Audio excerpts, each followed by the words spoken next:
You are in charge of your inner life, inner reality. Imagine you go and say something to me that is not accepted as very nice or good. I can always choose to respond to it very differently.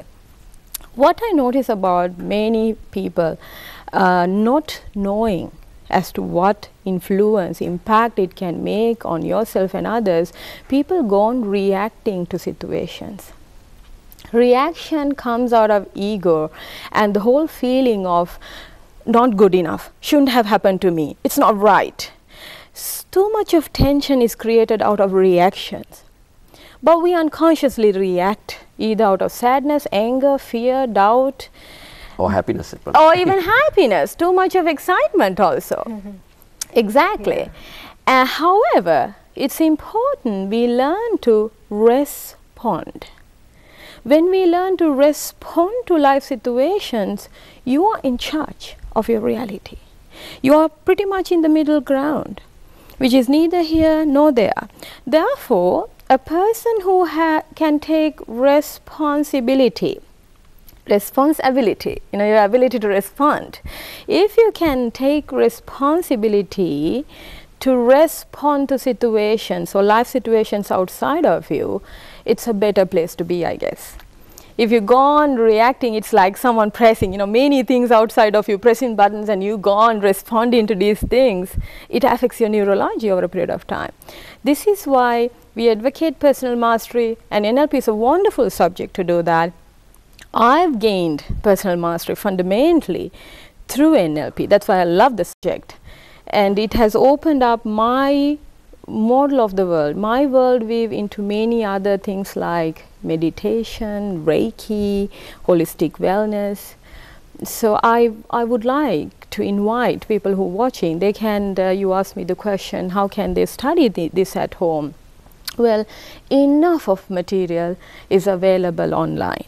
And there are books, of course, I must tell you, very limited books, and perhaps no book in Sinhala, but I'm having a project now to work on that, to translate this into Sinhala and offer it in Sinhala as well.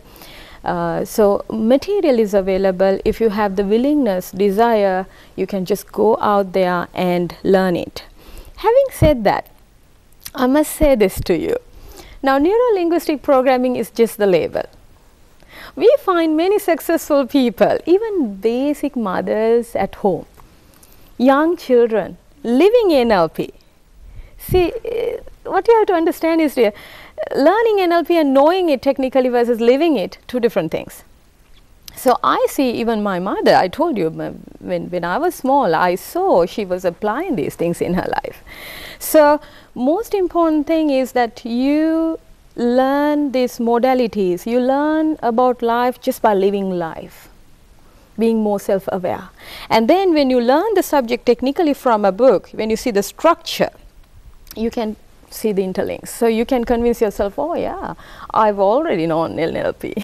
If you could tell us, Jamini, like say, how you could make this thing to be to lead a successful life. The first step, first you have to understand what is success. Success is different from me to you.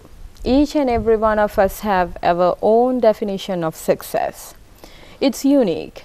It's your personal identity. So I think one must have to take a lot of time with themselves first to define their own definition of success. That's the first step, right? Just because your neighbor, your colleague, your friend, even your family member, they are good at something, it doesn't mean you also have to be the same or better. Competition is not healthy that way. I remember when I was a child, I was competing with my brother and sister pretty much on everything. To look good, to study better, have better grades. That never created any peace of mind within me, which I realized only after that age. I told you, that life experience. And of course, out of this aggressiveness and the need to achieve more, I achieved a lot. And I thought I was successful. But deep inside, I felt I wasn't really. That was the the turmoil inside, the disturbance that created me to become what I am today. So my first advice is for you to take time with yourself and to understand who you really are, your identity. I know this can sound too big, it's very abstract. What I'm saying is too difficult. If you are not used to this kind of thinking, it's not easy for you to fathom it. However, if you need support, go to the right people and places and get that guidance, coaching and support. Also read books that will help you to realize who you are and define your definition, your own definition of success. What will make you happiest? What kind of work gives you this sense of completeness? That's what I'm going on, advocating to people. First find out what gives you the sense of completion. It can be just cooking at home. Every time you cook, you feel one, you feel enlightened. So do it. Do more of it. If you look at the moving world, the fast-moving world, we become more dependent on people or maybe a click of a button. So how do you overcome that? Like, so people are more dependent rather than more creative and more thinking from out of the box and stuff like that. Good. Even when I was talking earlier, I said if you want to learn about NLP, go online, because that's a massive source of knowledge. Now, knowledge is useful, but what is really important for us to live a successful life is intelligence and wisdom. Wisdom, of course, at a higher level. Knowledge can be gained from books, online, click of a button, definitely useful. I don't say no, because even I would spend at least few minutes every day to learn something new on the same line or something else. That's useful. However, most important thing is that you know how to use the knowledge you have. That's intelligence. And when you master it over a period of time, it becomes wisdom, your own thing. That's what makes us successful.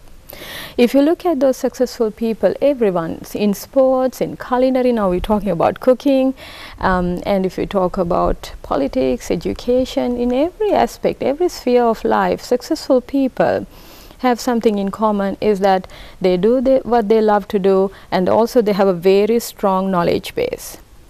Now, answering your question as to how we can make ourselves more independent and not to rely too much on just knowledge that is just available easily online, but to create our own self-knowledge, you need to first know what amount of knowledge is required by you to sustain your day-to-day life in an easy and effortless manner. Let me repeat it to you. Whatever you have learned by going online or reading, if you're not able to apply it in your day-to-day life and make your day-to-day life is a wonderful experience, then you have to question. If whatever you have learned in your degree program, in your class, in a workshop, anywhere, whatever that knowledge you have gained, if you are able to apply and solve your life problems easily and effortlessly, feel better, make a better life experience for yourself and others, I think you've got it. So when you feel that the knowledge you have gained just by going online and collecting data, when you feel that you are not comfortable with yourself, please stop that. When you feel that you are not in alignment and in harmony and in natural flow with life, stop that.